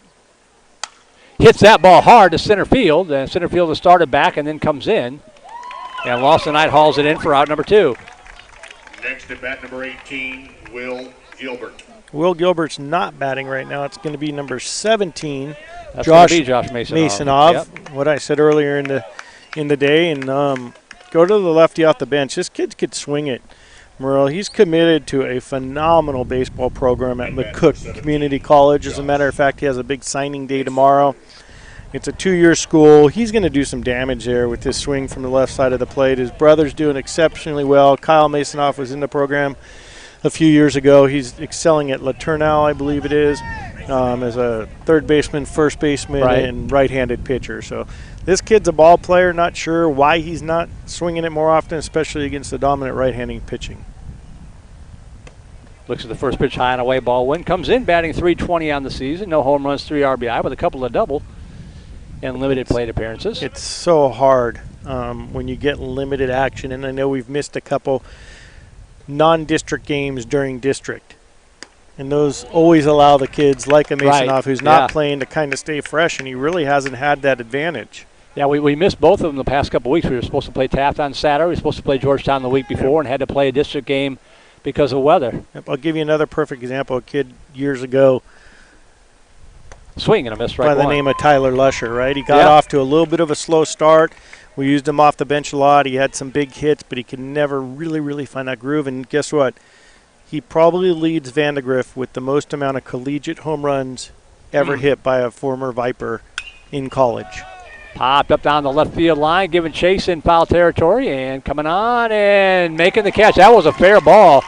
Nice catch by the left fielder, Ian Battenberg, squeezing it up against the line, and the inning is over. So sometimes in a shortened, when I say shortened, a 24-game high school career, a kid could get hot. He could take your spot. Right. You know, you could get a nagging injury, right? You could have 2 bad games in a row, and then another kid gets in. But it's the kids like the Masonovs of the world or the Tyler Lushers of the world that love the game. They're passionate about it. They believe in themselves, and they go on to excel at the next level.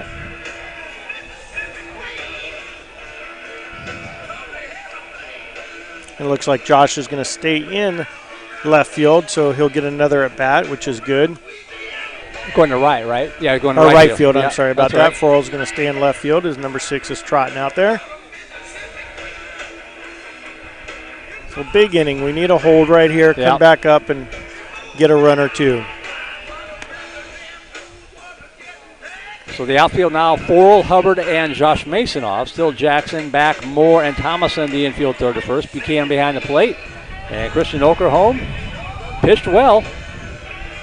He has. He's doing his job. A couple, line drive base hits here. A ball that could have been played, and it might be the reason why Josh is in right field right now. Maybe having a lefty glove out there instead of a righty, and the ball tailing in makes it a little bit easier. I don't know. Will the Throw's done a great job all year long. That ball just got up in kind of the jet stream there, and he got turned around, and next thing you know, it's a triple.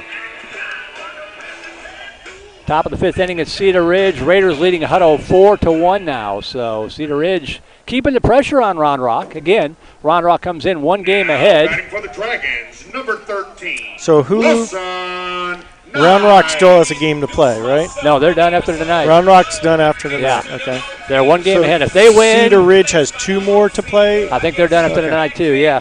Okay, so who could, if Round Rock wins tonight, why wouldn't they clinch? Let me look it up here. Is there a full game up? Sorry to stump you here, Merle. No. If they win, they clinch it. Okay, that's what I said earlier, and you said at least a tie. They should clinch. I misunderstood what you said. Swung on ground ball left side, and a 5-3 put out. Jackson retires Lawson Knight, 1 away. Yeah, so if Round Rock wins tonight, they clinch first place. Yes, they do. Okay, here you go. I printed this out for you. I forgot to give it to you. Yeah, what I was thinking was if they lost if they win tonight, they clinch. Yes. And that's what they want. They want that 1 seed because going against 25 6A. Yep, 26-5A. 26-6A, yeah. 6A. And swinging on the first pitch, ground ball right side, and nice fundamental play there. Good job by Okerholm getting over. Going deep in the hole was Clayton Moore, and it's 2 pitches, 2 outs. That's some great baseball right there. Castillo. Round Rock wants to clinch because you don't want Lake Travis, you don't want Westlake, and you don't want Bowie. Right. Okay, their 4 seed is beatable all day long. Yeah, they're not going to get Lake Travis or Bowie. They No. would fall no worse than second place. But still, you know, for pride, you want to be the undisputed district champion. And they'll call strike one to Jacob Castillo. 2 pitches, 2 outs here. A great inning for Christian. Off speed up high, 1-1. Has Christian struck anyone out this inning? No. Nope. So Christian is this, if you guys could believe this, he is 5 strikeouts away from 100. Ground ball right side and scooped up there. Nicely done by Landon Thompson. The 3-run assist. That was a nice inning of work there for the Viper defense. To put that in perspective, the old strikeout record for a season was like 69. Wow. Okay.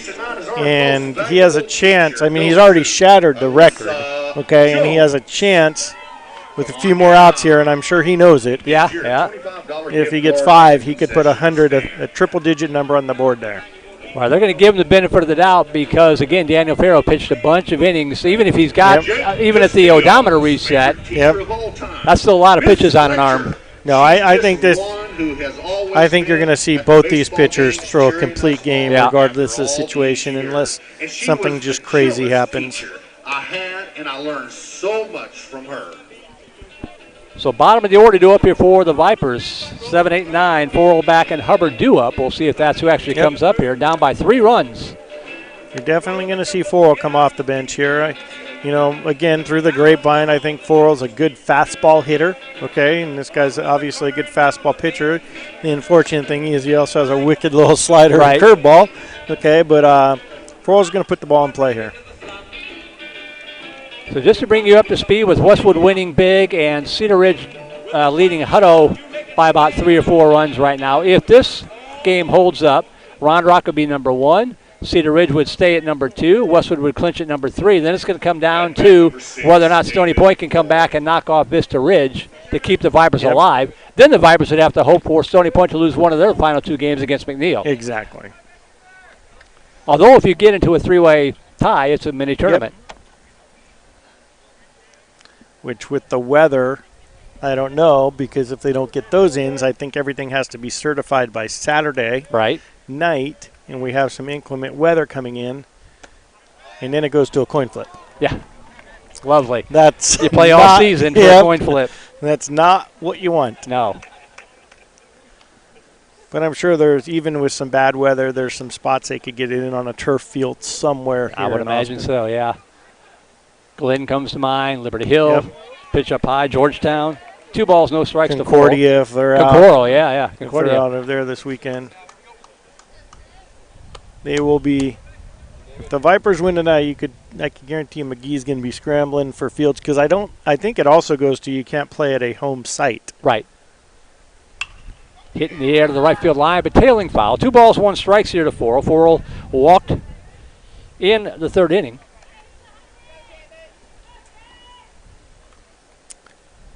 It's starting to get dark out there in center field. David Forrell's brother doing a heck of a job, Johnny Forrell, this year at the University of Incarnate Word, getting a lot of playing time at Division I level. Left-handed pitcher out of the bullpen. I still have a hard time wrapping my head around ICW being a Division I school, but man, they sank the money into the place. They beat A&M this year. Yeah. And they have put some money into it, and they got a new coach, and they're doing great things down there. 3-1 pitch.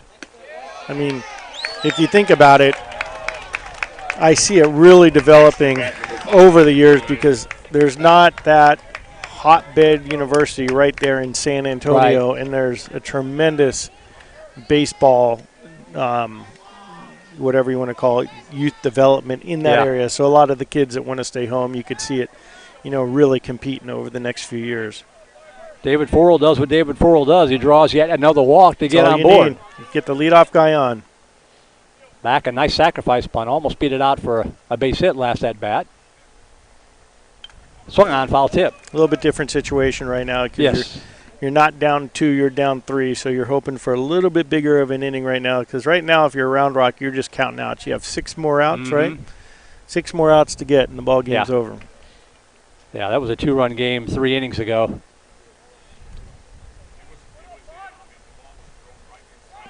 Toss over the first runner back. Viper bench starting to come alive a little bit, trying to spark the team. And I think Forrell's only job to do over there right now is don't get picked off. Yeah. Okay? You need one this inning.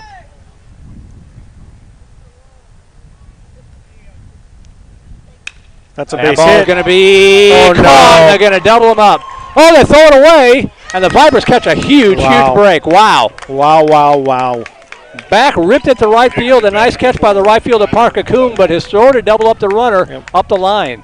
That ball hung up. Yes, I thought it was down. I thought that ball was down. Forrell thought it was down.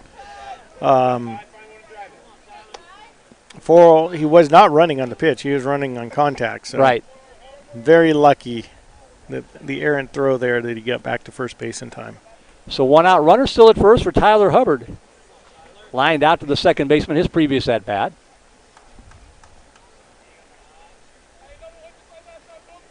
There goes the runner, swinging a miss, strike one, the throw down, and safe. I think it would have had him with a better throw. He was out with the better throw most definitely, but that was, that's just mano-a-mano right there. Forrell got a great jump. You got a great catcher. You got to take your chances, stay out of the double play right now. You're just trying to spark something offensively here. No balls, one strike to Hubbard. One out now, runner in second base. Like I said, let's just get one this inning.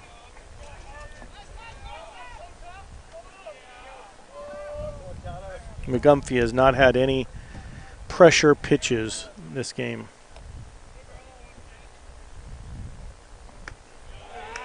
Pitch down low, ball one. One ball, one strike to Hubbard. How are we doing on the Vista Ridge score, Merle? Let's see if I can get an update.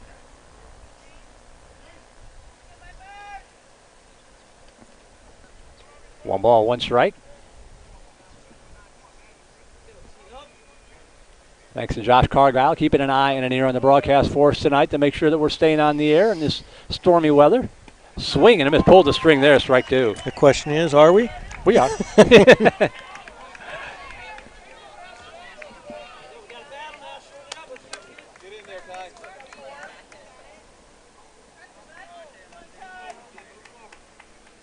1-2 pitch. Swing and a miss, strike three. Hubbard is out on strikes for out number two. Hubbard wasn't even close to that. So back to the top of the order we go with two outs now. Runner at second base. Nick Jackson 0 for 2 on the night. Again, Jackson done a great job at third base, done a great job in the outfield, and also in some relief appearances. So nice versatile player here this year for the Vipers.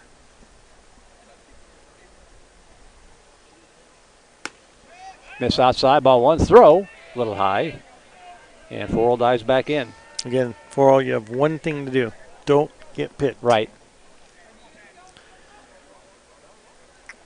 There's a key loss for the Vipers. Remember, a couple of games ago we had first and third, nobody out. Or no, first and third, one out. One out. Runner on first base gets picked off on a backdoor pick.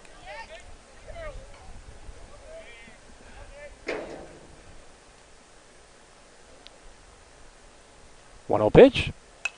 Fouled straight back. One ball, one strike to the Viper third baseman.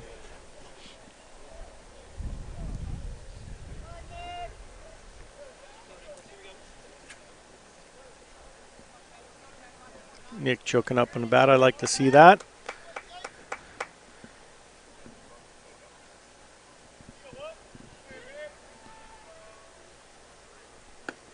Just trying to shorten his stroke up a little bit and take that little curveball the other way.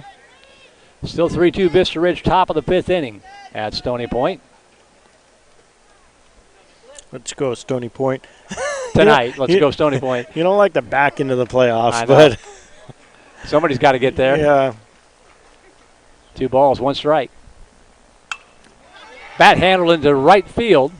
I think he lost it. No, he did. Yeah. He lost it, saw it the last second. That thing snow-coned out of the glove. He did not look like he had it there comfortably. I saw that.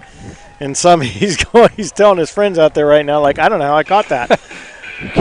Nice job, Parker Kuhn. Unfortunately for the Vipers, no runs, no hits.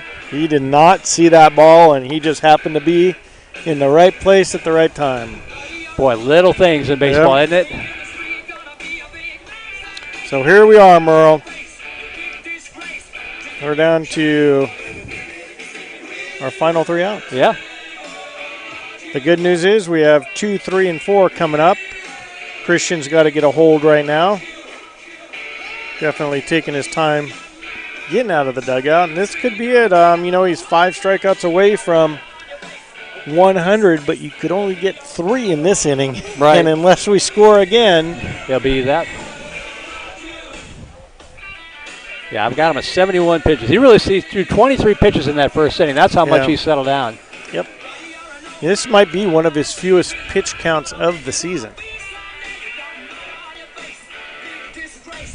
He'll be facing 4, 5, and 6 hitters for the Dragons. Berry, Munguia, and Schronk due up here. So not an easy lineup to face here. Not in the an easy inning. lineup to face, and Christian's definitely in no rush to do it. He just threw his first warm-up pitch, and the inning ended about 2 minutes ago. Cedar Ridge still leading Hutto 4-1. That is now in the bottom of the 5th inning at Cedar Ridge. And Westwood just hammering McNeil 12-1. That's the average score against McNeil. Poor McNeil. Westwood defeating Cedar Ridge 11-0 in 5 innings on Saturday. Yeah. When they turn it on, boy.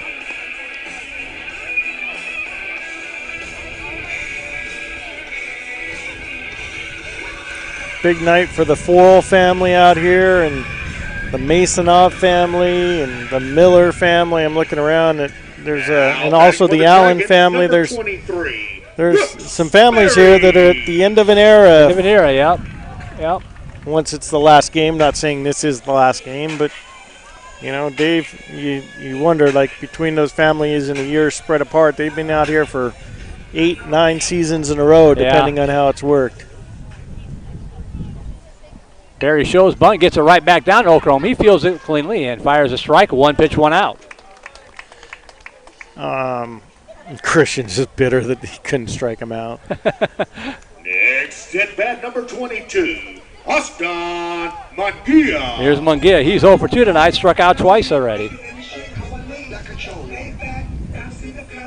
You wonder if the Round Rock kids know anything about it. They're like, hey, we're not going to let him get some record against us. Ooh, update not good. 5-2 Vista Ridge, bottom of the 5th inning. Stony Point needs some runs if they're going to help out the Vipers.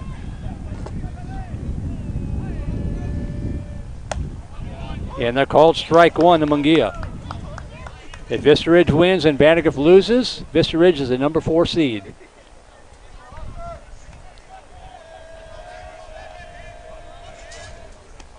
Down low, ball 1. 1 ball, 1 strike to Munguia. Stony Point could tie with them, right? No.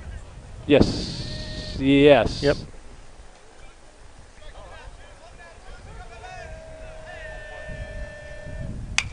Ground ball left side, scooped up by Jackson. He's got it and muscles up the throw, 2 away. Jackson's got a nice lower arm coming over from third base. Next at bat, number 8, Mason Schronk. Here's Mason Schronk. He is 0 for 1 with a triple in the 4th inning.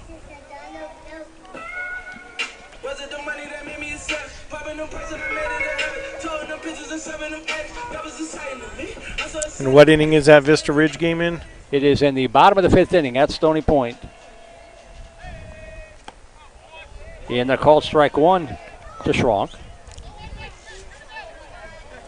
Yeah, like the Vipers, Vista Ridge came in at 7-6. If they win, they would be 8-6. Stony Point would then be 5-0. That would do it.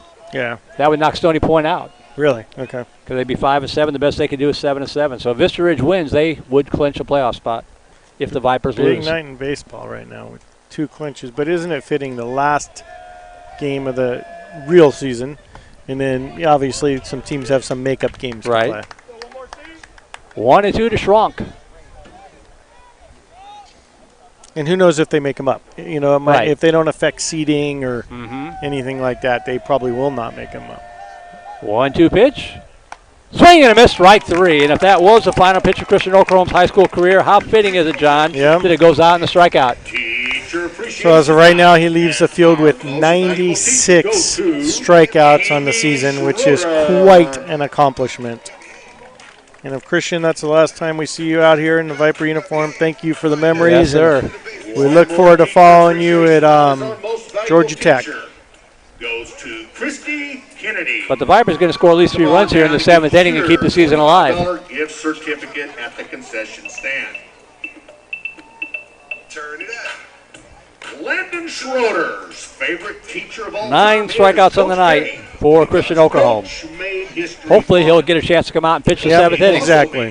He has taken the seniors. All right, hard of the order to do up here. Vipers need 3 to tie it up. Buchanan, Okerholm, and Moore. We've seen crazier things happen, Merle. Yes, we have. I think there's a new update from the Stony Point game. Slide to the left. Slide to the right. Crisscross. Crisscross. Cha-cha, real smooth. Buchanan on the night, 1 for 2 with a single in the 4th. To the left. Take it back now, y'all. 2 hops this time. 2 hops this time. Right foot, 2 stumps. It's a 5-2 game. I'm hearing it. That's the last I've seen. Okay. Yep. Bottom of the 5th.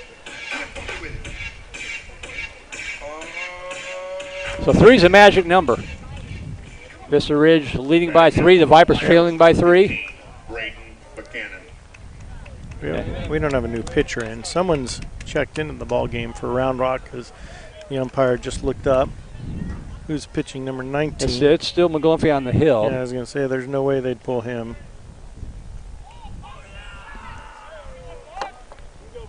All right, so here's Buchanan to lead it off. Vipers need some base runners. Down by 3 in the top half of the 7th inning. Just one at a time right now. Yep.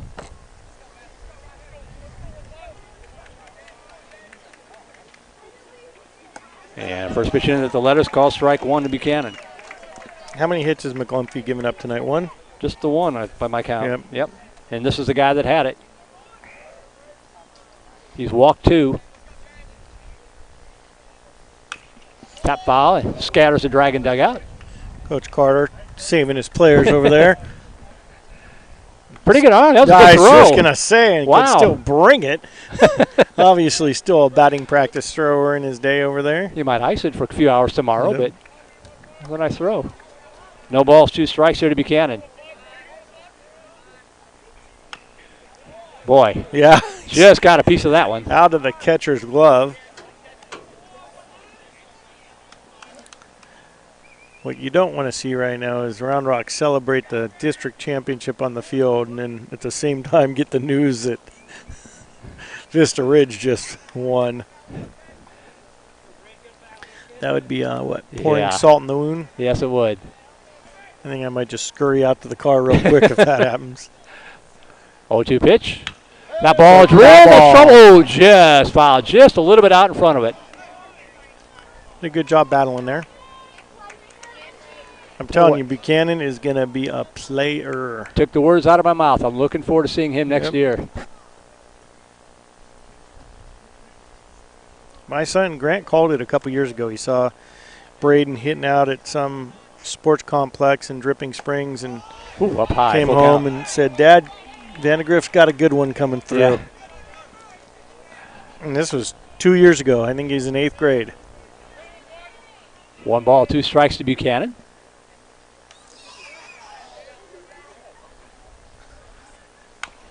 Taps to hang alive.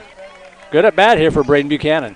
The interesting thing will be, he's allegedly verbaled to Baylor, but, other offers will come in for him and see if he stays committed to verbal to Baylor or if maybe a UT comes knocking, see him stay at home. That would be great.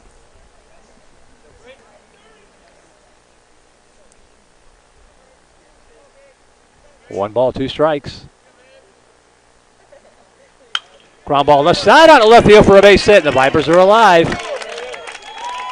Great hit. Probably going to run for him right here, I would imagine.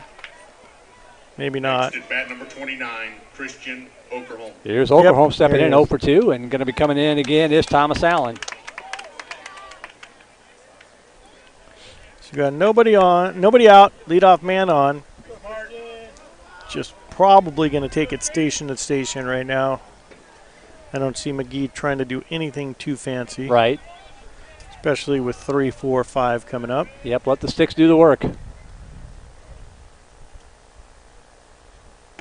Pitch down low, ball 1. No activity in the Dragon bullpen. No, and it's still really no pressure from McClumphy right here. Right. He's putting the pressure on himself. You can see him kind of pressing a little bit. He wants a complete game. He wants to clinch.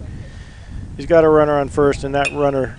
That one squibbed just fouling the first base side. Boy, oh boy. Yep, that runner seriously means nothing over there to Round Rock. To us, it's everything. Right. And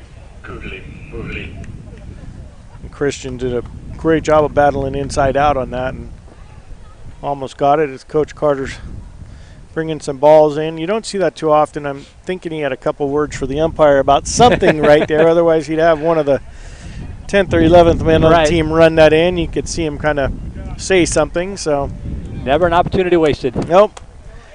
Something like, you got to give us that outside corner, man. You've been giving it to us all night long. 1-1 pitch.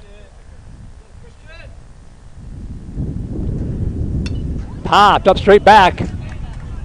And 1 ball, 2 strikes to Oklahoma. I'm really surprised they don't have a higher net here. That's one of the things I noticed about this ballpark. Yeah. You lose a lot of balls. Yeah. Of course, nothing like Vandegrift. That place is just you foul one off down the left field line there, you never get it back. No. Then you foul it off the parking lot behind you, and it goes into the drain because it's all sloped. Hitting the head to the right side. 1-2. Yeah, kind of like Concordia at Vandegrift. You hit one in the foul territory, he goes back where all the rattlesnakes are. Yeah, exactly. You can just keep it. Yep. A permanent memorial. 1 ball, 2 strikes to Oklahoma.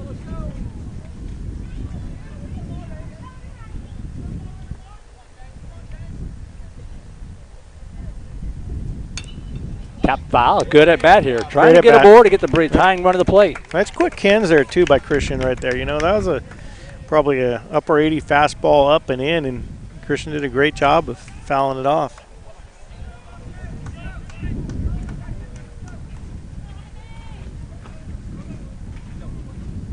One ball, 2 strikes. That's a slow tapper. McClumphy's got it, and double clutches. So it's a second throw, sails out to center field. Vipers catch a break. Coach Carter all over McClumphy right there, just saying get an out. And when you're in that situation, all you want is an out. You don't want to bring the tying run to the plate, and that's what they did right now. Right. So Vipers have new life right now. You got Clayton Moore coming up. McClumphy's still not really in any trouble. I mean, they're going to trade out. Coach Carter's going to go out and just give him a good old earful right now, because that was not the right play. So Allen at second, Oklahoma at first. Actually, it's going to be a $1 item. How's he running for himself? Looks like he's going to run for himself. Yeah. Oh, he's a DH. I think that's the right call. Yeah. Not only that, but because you could re-enter, but he's a great athlete. Yep. He's fast. Baseball savvy. He's baseball savvy. Well, that's all you can hope for is to bring the tying run to the plate in the 7th inning.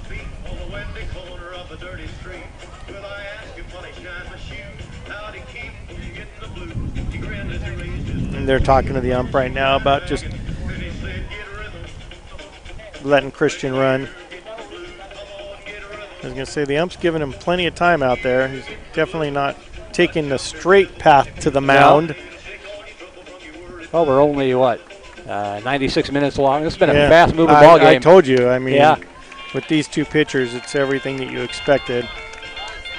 Carter just said, look, they haven't touched you all night. McClumphy, just throw strikes. You got middle to lower part of the order coming up. So here is Clayton Moore, 0 for 2. Hit one pretty hard to center field in the 2nd inning. You also have the Viper team-leading home run hitter on deck. That's right. And a short porch to right field, by the way, where he hit one out of the ballpark at Hutto. Off speed in the call, strike 1. Just saying. Yep. 314 in this wind is not much. No, it's not.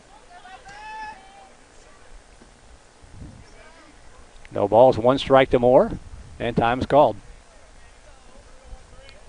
Most important thing here is stay out of double play, just move the runners over.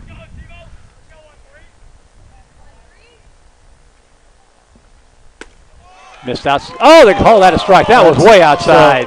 So that's exactly what I told you happened, okay? They weren't getting that pitch all night. Coach Carter takes the balls out to the umpire. I saw it developing, and guess what? We get that call. Oh, they get that call. Foul straight back. Boy, Coach McGee about bit his tongue off. Yeah, I mean, but I saw that whole thing develop. I mean, they were missing there.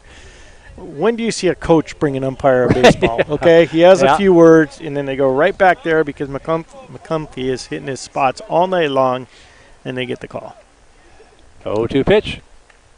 Way outside.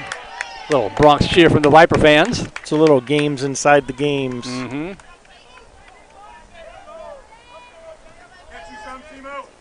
It was probably just as simple. Here's the 3 baseballs. You've missed that outside pitch now 4 times in a row. Pay attention. And he did it the right way. Didn't do it yelling, screaming, barking from the dugout. 1-2 pitch. Ground ball right side. Scooped out by the second baseman. He'll take the sure out at first. So 1 away. Rudes runs up to second and third, but now 1 out. And that's just great baseball right there. Great by Clayton Moore. Did a good job 2-strike hitting. Put the ball in play, and great by Round Rock. They didn't have to force it to get 2 there. They're trading outs for runs, even though they haven't given up runs right now. This run on third means nothing to them. Same with the runner on second. Right. So 1 out, runners in scoring position. And here he is, Landon Thompson, the home run at Hutto on Saturday afternoon. You know it's got to be in the back of his mind. He just wants to put it in play, but, man, he'll take one. He's hoping for something out over the plate that he could drive the other way. 0 for 2, called out on batter's interference in the second and hit one to center field in the 5th. Allen at third, Oklahoma at second.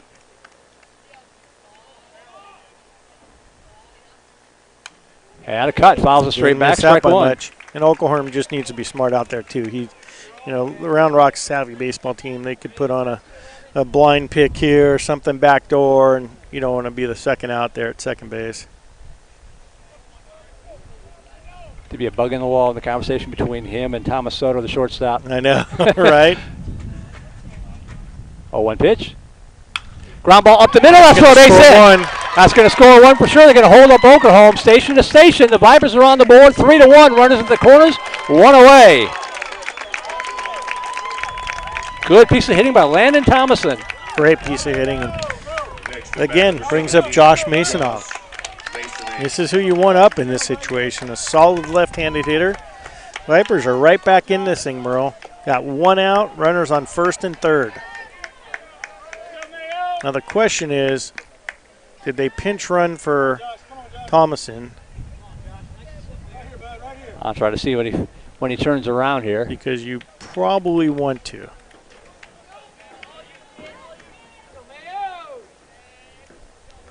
No, this is the second or third time we've seen that happen. You have one thing to do there as a base runner. One thing to do. That's 2 times now, Merle. In key games with 1 out, we just discussed it. Yep. It's not a balk at the high school level to go from third to first. It's not. They know the rules. Vipers fans are irate right now, as they should be. So now 2 outs, runner at third. And snap throw down to third. And they got him picked off at third. Holy cow. That's the ball game. I really can't believe what I just witnessed. Red Rock District Champs 2021. I'm in utter disbelief right now. Yeah, not so much that the Vipers lost the game, but the way they lost the game. That is tough. Yeah. Back-to-back pickoff plays. I mean, just better keep my comments to myself right now. So 3-1 the final score. So let's talk about all the positive. Christian Oklahoma threw a gem tonight, okay? Yes. Round Rock is a great team, okay? I've never seen a high school baseball game end like that. Yeah. Round Rock well-deserved of the district championship there. And you know what, Vandegrift, you just got to lick your wounds, go home, and you know what, it's just not meant to be this season. Well, we'll see what happens with Vista Ridge here. I got to show you this. My mom will yell at me if I don't read the text. I'll take a break. Be back to wrap it up. 3-1 the final score. The Vipers fall here tonight at Round Rock. We go back to scoreboard watching. We'll be back to wrap it up here. Vandega Vipers Baseball and Vype Live. Vype Live. formerly KMAX Sports, one of the largest broadcast networks in Texas and the nation. Check us out at Vype, VYPE.com. Vype is the leader in high school sports broadcasts. We've been doing it for 15 years. 3-13. Again, another reverse. Breaking tackles, dives to the end zone. Touchdown, Rangers. 16 seconds. Really close up in the corner. Rotates to Wilson. She fires the three. Oh my God, it went in! Cavaliers pull ahead by 1. Log on to Vype, VYPE.com.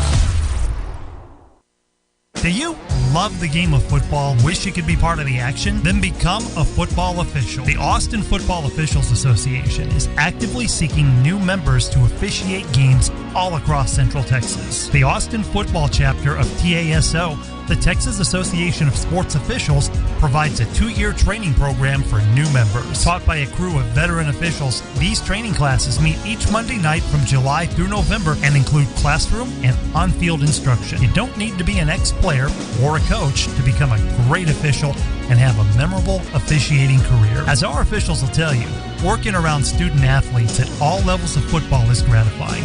Plus, you'll develop lifelong friendships with other officials who share your passion for the game. Officiating football is a great way to get into and stay in shape, be a positive role model for student athletes, retain your competitive edge, and earn additional income. Visit the Austin Football Officials Association online at afoa.ws for more information. That's afoa.ws.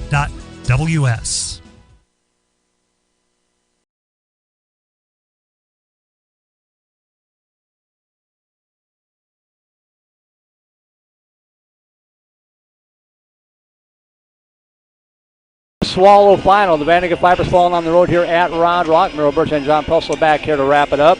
Numbers unofficially look like this for the Dragons. 3 runs on 4 hits, 1 error. They left only 3 runners on base. Christian Okerholm, the hard luck losing pitcher, scattering those 4 hits. And Okerholm on the night struck out 5, 7, 8, 9 batters. And John, that's kind of been his MO all year. He's pitched well and just doesn't quite get enough support to win the game. Yeah, I mean, you got to play better baseball than that, offensively and defensively. There's no doubt that Christian and Braden did a great job all season long, all game long, but, you know, it's the little things you got to do to win as a team, and we just didn't get it done tonight. The Round Rock Dragons winning pitcher, James McGlumphy, goes the difference. 1 run, 2 hits, 2 errors. Get this, 0 runners left on base. Not to talk about the weirdness of the last inning.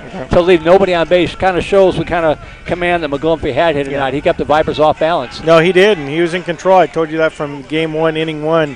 Except for Buchanan. Yep, he's just out there pitching with confidence. He didn't have any stressful innings really until that last one, and you know what? They're a great team. They run a couple, backdoor picks, and next thing you know, they're out of a potentially big inning for the Vipers. So Round Rock improves to 25-7-1, 11-3. They are the district champions. They will take on the number 4 seed, either Hayes or San Marcos. Hayes came in this week at 8-4. San Marcos at 6-6. They could conceivably tie. They split their district series, so it'll be either Hayes or San Marcos for the Round Rock Dragons. The Vipers, 18-13, 7-7 in the district. Right now, they are on the outside looking in. They are hoping somehow that Stony Point can come back and win that game against Vista Ridge. If they don't, Vista Ridge will move on to the playoffs and take on probably Lake Travis. And they're in the 7th inning right now, and it is still 5-2. Still 5-2. You can check the end of that game out on VipeLive.com, but not looking good for the Vipers. And if the season is over, John, any final thoughts here? No, you know what? I know your mom's listening, and thanks again to you, Merle, for all that you do. I don't think your mom understands what you mean to the community. You are the voice of the Vipers, and, even when I can't be here, I love listening to you, and it's just great community outreach here, and thank you for everything. And if we don't see you in the playoffs, we'll see you in football season. It'll be here soon. Not giving up on it yet, but it's not looking good right now. Thanks for coming out, John. It's always problem. Adds a lot when you're here. I try. I don't know if it's a lot, but I try. So sometimes I have to realize I can't keep it as real as I keep it, but, you do get emotionally involved. Oh, sure, yeah. I say it all the time. I don't know how, and you've had a son come through the program and play. I've worked with different color analysts that have kids play. I don't know how you guys do it. I get wrapped up, and I don't have skin in the game. Exactly. I mean, I'm bitter right now. This is not going to be a good drive home for me. But it is what it is, and hopefully Stony Point can pull something off. And if not, it's on the next season. We know the Vype, and I'd like to close with this. Well, the Vipers are returning some players. Yeah, okay? Yes, they are. They got Farrell coming back on the mound. They got Buchanan behind the dish. They got a great JV team coming up. I look for great things to happen next year. Well, before we go, we do again want to thank the VandeGrift Baseball Booster Club sponsors and Booster Club President Jennifer Farrell, Vice President Steve Miller, all the sponsors who have made the broadcast possible this year. That would be Shannon Kramer with Bartlett Realty, along with Silverton Custom Homes, our double play sponsor, Ranch Road Vision, our single sponsors, Independence Title, D.H. Allen Construction, South Star Bank, and Steiner Ranch Wag-A-Bag, and our banner sponsor, Trent Reynolds Baseball Development, along with our Vype Network sponsor, Academy Sports and Outdoors. Gear up this spring at Academy Sports and Outdoors. I still haven't seen the final come through, so I'll sign off, John, with a little hope. We'll leave you with a little hope for a miracle to come back. Hopefully we're back on the air next Tuesday or Friday, right? That's right. That's exactly right. So, again, thanks to John Prussell. Thanks to Josh Cargile, our QA tonight, our technical director, Suna Vincott. My mom for tuning in, my wife, my better half, Christina Weber, who started our whole QA department here back in the days of KMAX Sports. My name is Merle Bertrand, signing out from Dragon Diamond in Round Rock, where the VandeGrift Vipers fall tonight to the Round Rock Dragons by a final score of 3-1. If we don't see you this week, we'll see you this fall for Viper football right here on Vype Live. Good night, everybody.